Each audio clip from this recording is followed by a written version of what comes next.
The day I understood why my father never once told me not to smoke was the same day I lit my last cigarette. It wasn't a dramatic moment. It wasn't some big scene. It was just a quiet Tuesday afternoon, and something finally clicked. Let me take you back a few years. I was 32, working a mid-level marketing job in Chicago, living alone in a one-bedroom apartment with a coffee maker I used too much and a gym membership I used too little. Life wasn't bad. But it wasn't anything I'd planned either. And somewhere in that gap between where I was and where I thought I'd be, I picked up smoking. Not heavily. Maybe 4 or 5 cigarettes a day. Enough to feel like I was doing something with my hands when my thoughts got loud. My mom knew. She'd mention it every time we talked on the phone. You really need to stop. Do you know what that's doing to your lungs? I read an article, people who smoke in their 30s are twice as likely to, and I'd tune out around there. Not because I didn't care about my health. I did. But something about being told not to do something made me want to do it more. I noticed that about myself. I just never thought about why. My dad, though, he never said a word about it. Not once. He'd visit, see the pack on my kitchen counter, and just ask if I wanted coffee. We'd sit out on the balcony, and I'd smoke, and he'd just talk to me. About the Cubs. About a book he was reading. About some neighbor of his who'd built a birdhouse out of reclaimed wood. He never looked at the cigarette with that expression my mom had, that tight, controlled worry. He just looked at me. I remember thinking it was strange. Almost suspicious. Like he was choosing his battles. And I even tested it a couple of times, lighting up right in front of him, half expecting some reaction. Nothing. Just my dad, sitting there, interested in whatever I had to say. I asked him about it once, casually. I said, "You never mention the smoking." He took a sip of his coffee and said, "Why would I? You already know everything I'd say." That was it. He just moved on. Asked me something about work. But I kept thinking about that line for days afterward. You already know everything I'd say. It wasn't dismissive. It wasn't passive-aggressive. It was just honest. And something about it felt completely different from every other conversation I'd ever had about the habit. Here's the thing I started noticing after that. Whenever someone told me to stop smoking, my brain did something interesting. It didn't actually process the advice. It processed the relationship dynamic. It heard, "I think I know better than you." And then something in me quietly pushed back. Not out of stubbornness, exactly. More like self-preservation.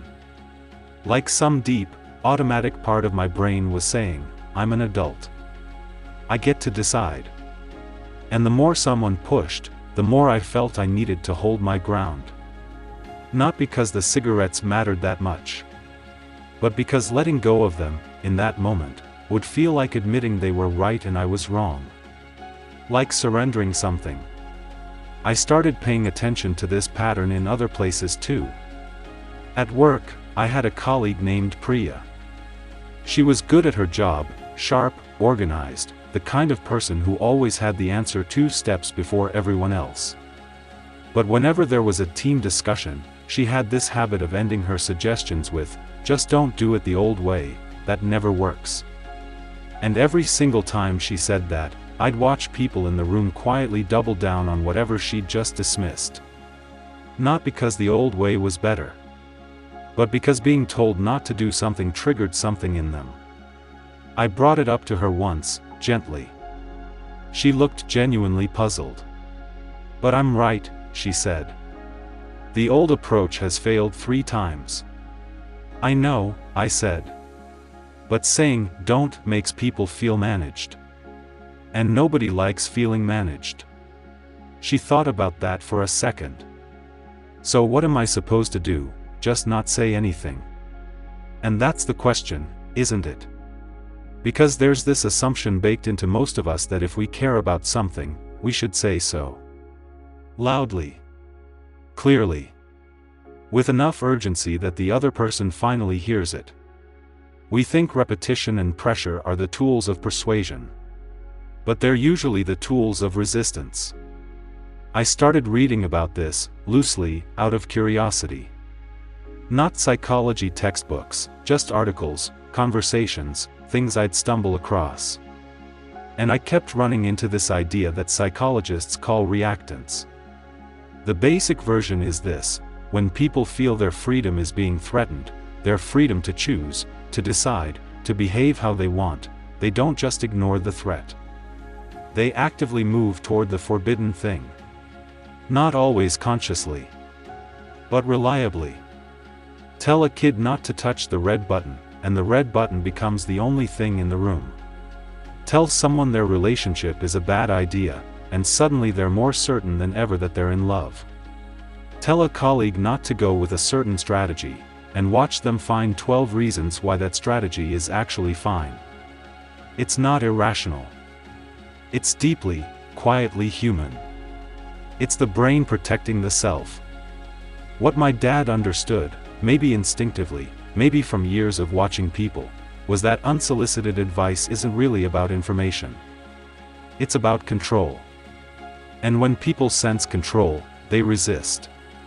But when people feel trusted, something different happens. The space opens up. They can actually think. I don't know exactly when I quit smoking. It wasn't a decision I announced. It was more like one day I realized I hadn't bought a pack in 2 weeks and I didn't really miss it.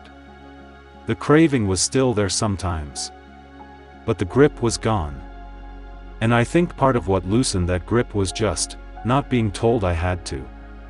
There's something my dad said to me once that I didn't fully understand at the time. We were talking about something unrelated, some choice I was wrestling with, and he said, "The people who trust you to figure it out are usually the ones who figured something out themselves." I think what he meant was that telling someone what not to do is, in a way, a sign of anxiety. Your own anxiety. You're scared for them or scared of the outcome, so you try to steer. And the steering comes from love, sometimes. But it also comes from the belief, quiet and maybe unconscious, that they can't be trusted to get there on their own. And people feel that. They may not be able to name it. But they feel it. There's a version of caring that looks like pressure. And there's a version that looks like patience. The second one is harder. It asks you to sit with your own discomfort and not act on it. To trust someone with a decision that scares you. To believe they'll arrive somewhere good, even if the path looks wrong to you. I'm not saying you never say anything. Sometimes you do. Sometimes something serious enough that silence would be its own kind of failure. But even then, how you say it matters more than what you say. And whether you say it once, cleanly, and then let it go, matters more than whether you say it over and over until the other person either breaks or pulls away. My mom meant well. She always has. But every time she told me to stop, I heard, "I don't trust you." And every time my dad said nothing, I heard something closer to, "I know you." And it turns out that being known is more motivating than being corrected. I think about this a lot now, in smaller moments. When I want to tell a friend what not to do. When I'm in a meeting and someone proposes an idea I think is wrong. When I'm watching someone make a choice I wouldn't make. That old pull to weigh in, to steer, to warn, it's still there. I recognize it now. But I've started asking myself a different question before I open my mouth. Not, am I right? I might be. Probably am, sometimes. The question I ask now is this for them, or is this for me? Because most of the time, when I really sit with it, the urge to say, don't, has more to do with my discomfort than their problem. And the people who actually changed something in me were never the ones who told me what not to do. They were the ones who stayed close while I figured it out. Who treated my choices like they belonged to me. Who were still there, without an "I told you so," when I finally arrived somewhere better. My dad's still like that. We had coffee last month, out on his back porch. He asked about work, about a trip I was planning, about a book I'd mentioned. At some point, I said, "You know I quit smoking, right? A while back." He nodded. "Yeah, I figured. You're not going to say anything about it?" He smiled a little. What would I say? I didn't have an answer. And sitting there, I realized that was exactly the point.